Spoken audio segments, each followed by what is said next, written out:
Колку пари од даноци инкасира државната каса во изминатите 10 месеци? Дали предвидуваното во буџетот за даночни приходи до крајот на годинава ќе ги надмине проекциите? Кои механизми управата за јавни приходи ги пременува за неплаќачите и дали фактура ќе ја сузбие сивата економија? Гостинка во тима на денот, директорката на управата за јавни приходи Елена Петрова. Добро вечер и добре дојдовте во дневникот на Македонската телевизија. Благодарам на поканата. Континуирано излегувате со информации дека она што ќе го собирате од даночните приходи ги надминува проектирањето, односно дека собирате повеќе отколку она што сте го проектирале на почетокот на годината. Колку натежна државната каса по основ на овие даночни приходи?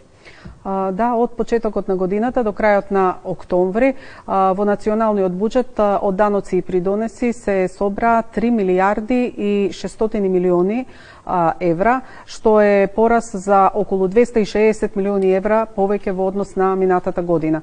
Имаме пораст кај даноците за повеќе од 6% и пораст кај социјалните придонеси за скоро 15%. Значи, ова покажува дека економијата живее, економијата расте и со тоа растат приходите од даноците и придонесите, но исто така и дека имаме добра даночна дисциплина и дека се ефикасни мерките за наплата на УЈП. Сега велите добра даночна дисциплина од една страна, од друга страна најдов некои податоци дека над 2000 правни лица, над 4000 физички лица по основ на даноци имале долг на државата неплатен од околу 11,9 милијарди динари. Тоа е сума според последните податоци што ги имавте вие сега во текот на изминатите денови. Колку е материјалното оштетување на буџетот во една ваква ситуација? Дали има намалување на овој долг ако направиме една споредба со минатиот период и каква оценка давате се на даночната дисциплина од какова го испрезентиравме? Да, овие податоци за долговите се еден континуитет кој се провлекува низ повеќе години и ние сме фокусирани на разгледување на секоја таква поединечна постапка и изнаоѓање на соодветни решенија. Но кога ја гледаме даночната дисциплина и она што се случува во моментов, можеме да говориме за сегашните тенденции. Прво би сакала да кажам дека постигнувањето на висока даночна дисциплина е најважна цел и мисија на работењето на УЈП, бидејќи со тоа се обезбедува праведност за оданочувањето на компаниите и граѓаните, а воедно стабилност и предвидливост на финансирањето на јавните добри и услуги. Можам да укажам на еден задоволителен позитивен тренд што се случува во даночната дисциплина во делот на навременото плаќање на даноци. Значи, стапката на навремено плаќање на ДДВ за периодот јануари-септември изнесува 81% и тоа представува еден значителен пораст во однос на истиот период во 2024 и 2023 година, кога оваа стапка изнесуваше во просек околу 76%. Значи, ова покажува дека расте свеста и одговорноста за навремено плаќање на даночните обврски. Но од друга страна, секако дека имаме и уште големи предизвици, значи даночната евазија постои, како пример ќе го споменам фактот дека секоја четврта контрола во делот на регистрирањето на готовинскиот промет завршува со утврдена неправилност, што значи дека се уште има појава на непријавување на прометите, непријавување на приходите, а тоа значи и помалку и неточно платен данок. Значи, формалното запазување на роковите не може да оди на штета на точното пријавување на даноците и ние тука пристапуваме со системски мерки за спречување и намалување на оваа даночна евазија. Ајде видиме како се справувате со оние кои што не ги намируваат долговите во законскиот рок. Присилна наплата, блокада на сметки, тоа се стварно непопуларни мерки. Меѓутоа прашањето е колку должниците во изминатите месеци беа соочени со залог на имот како една од оние мерки што правата за јавни приходи ја применува, да речеме, со оние најважни мерки што ги превзема кога станува збор за даночната евазија. Значи, во делот на даночната евазија и нашите активности за намалување на даночната евазија, би сакала да ги појаснам сегашните пристапи и принципи. Значи, се применуваме систематски мерки, што значи дека работиме првенствено област по област. Например, го фативме угостителството, трговија на мало, услужни дејности, градежништво, сега се насочуваме на приходите што ги примаат граѓаните од странство, ќе доаѓаат на ред и сместувачките капацитети и така натаму. Значи, во сите овие области применуваме холистички мерки. Тоа значи дека почнуваме со мерки за превенција, потоа корекција и на крајот доаѓаат контролите и санкциите. Значи, наша цел не е да имаме контроли и санкции по секоја цена, туку да превземаме мерки со кои што ќе доведеме до трајна промена на однесувањето на оние компании и граѓани кои што грешат или кои што применуваат неправилни и штетни даночни практики. Сакате да кажете дека прво им давате шанса, доколку да речеме има вакво нешто или се појават некои недостатоци да ги поправат, а потоа веќе продолжувате со тие мерките кои што се репресивни? Значи тоа се паралелни мерки. Од една страна, значи работиме со широка, да речем, популација на даночни обврзници во области каде што знаеме дека постојат определени ризици за даночни неправилности, за загуба на приходи и слично. Таму работиме и со персонализирани активности, како на пример советодавни посети, персонализирани пораки, телефонски контакти и слично. Еве, на пример, со вакви активности во последните месеци опфативме 2400 даночни обврзници, што е невозможно да се опфатат со истовремени теренски контроли. Значи, сакаме да ја примениме превенцијата пред санкцијата. Меѓутоа, ако после овие мерки изостане коригирање на однесувањето и секако кај оние даночни обврзници кај кои што анализите на ризик покажуваат дека постојат повисоки ризици за неточно плаќање на даноците, остануваат оние традиционални мерки кои што произлегуваат од законските овластувања на УЈП, значи присилната наплата, контролите и санкциите, односно репресивните мерки. На присилна наплата?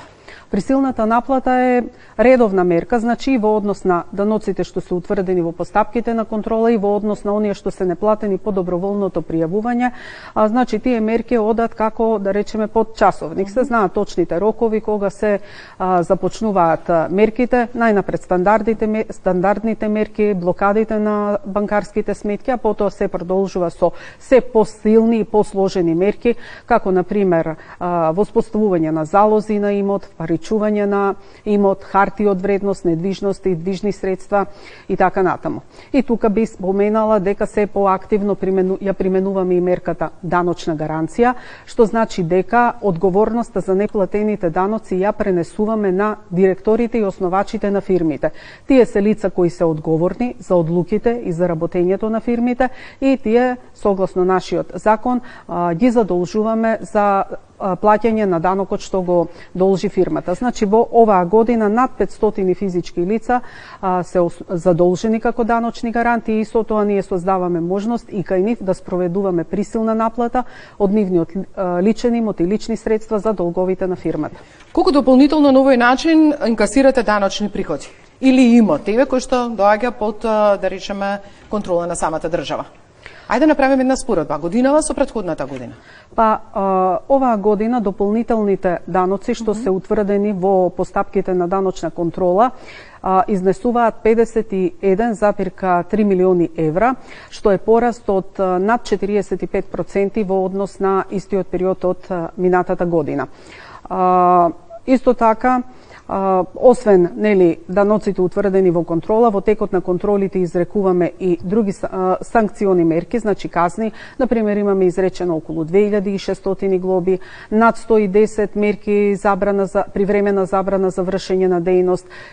Редовно поднесуваме и кривични пријави, така да во овој период се поднесени 58 кривични пријави за 40 фирми и 60 одговорни лица во фирмите. За во најголем дел тие кривични пријави се за даночно затајување и тука материјалната штета која што е сторена на буџетот и која треба да биде надоместена изнесува околу 14 милиони евра. Значи, се уште треба да ни расте свеста околу даночната дисциплина, после тоа што го забележавме и што го искажавте, да внесуваме еден таков заклучок, дека се уште не сме дојдени на ова ниво да сузбиеме таа сива економија која што ни влада. Факт е дека имате должници, но кој што може да се забележи и должите. Како се одвива повратот на ДДВ, колку пари од државната каса се одливаат по овој основ кај компаниите, дали редовно им го сплаќате? До 13 ноември оваа година од буџетот се исплатени 479 милиони евра по основ на поврат на ДДВ. Значи, повратот на ДДВ е една динамична категорија, значи вообичаено на еден критичен датум во месецот, 25 стигнуваат даночните пријави, но сепак во текот на секој ден, секојдневно износите се минуваат, стигнуваат корекции на пријавите од самите даночни обврзници, стигнуваат корекции на тие побарувања утврдени во контрола, следуваат процеси на анализи на ризик, одобрување, континуирано течат исплати, така што овие состојби се менуваат од ден во ден. Но самиот факт што се исплатени 479 милиони евра, ќе повторам, по основ на поврат на ДДВ, говори дека овој процес на поврат на ДДВ се одвива континуирано. Значи, може процесот кај одредени даночни обврзници, кај кои што има некакви сигнали за ризик и сме отвориле даночни контроли, може процесот да трае и подолго, но тоа е се во функција на заштита на буџетските средства. И тука ќе додадам... Нема никоја се приоритетна листа на која што по основ на ништо им се дава на компании приоритетно или слично? Не, значи сите компании поминуваат низ тие филтри, анализи на ризик дел, што се поризични, одат во даночна контрола, останатите одат низ неколку нивоа на одобрување и понатаму си одат процесите на изготвување на налози и така натаму. Но она што сакав да го потенцирам дека во даночните контроли во оваа година имаме утврдено неправилности од 32 милиони евра кај ДДВ, средства значи што сме спречиле да се одлеат неосновано од буџетот и што говори на дека ваквите контроли мора да бидат во функција на заштита на буџетските средства. Односно, исплатите, процесот си тече континуирано, си тече значи во поставениот процес, но со воспоставени механизми за заштита на буџетските средства од злоупотреби. Ја најавивте и фактурата, реално временски треба да покаже како се одлеваат, односно како се доначуваат транзакциите. Ке може да ги детектирате сите отстапувања што се прават. Бизнисот чека со ова да почне се сузбива сивата економија. Најавувате некаде почетокот на следната година дека ќе почне истата. Дали конечно реализацијата на овој проект ќе стане реалност? Да, значи ние интензивно работиме и од почетокот на следната година ќе започнеме со фазата на тестирање на софтверот кој е во процес на развој и изработка од страна на компанијата со која што соработуваме и точно е тоа што го кажавте, значи е-фактурата ќе овозможи една транспарентност, ќе овозможи УЈП да ги има податоците за работењето на компаниите не после еден месец, не после 3 месеци, некако збирни податоци, туку во реално време, тогаш кога се случуваат фактурирањата и тоа фактура по фактура. И тоа треба значително да го зајакне потенцијалот за рана детекција на неправилности, ризици, а со вкрстување со податоците од фискалните каси, банките, царината и така натаму, значи ќе го зајакне капацитетот за следење и намалување на даночната евазија. Но е-фактурата ќе биде придобивка и за самите компании, бидејќи ќе овозможи кај нив автоматизација и дигитализација не само на фактурирањето, туку и на други административно-деловни процеси и сето тоа ќе води кај до пониски трошоци и зголемена продуктивност. Значи се на се можеме да кажеме дека е-фактурата ќе представува една вистинска трансформација и во управувањето на даноците, но и во работењето на бизнисите. Јас се благодарам што бевте гостин во Дневникот на Македонската телевизија. Благодарам.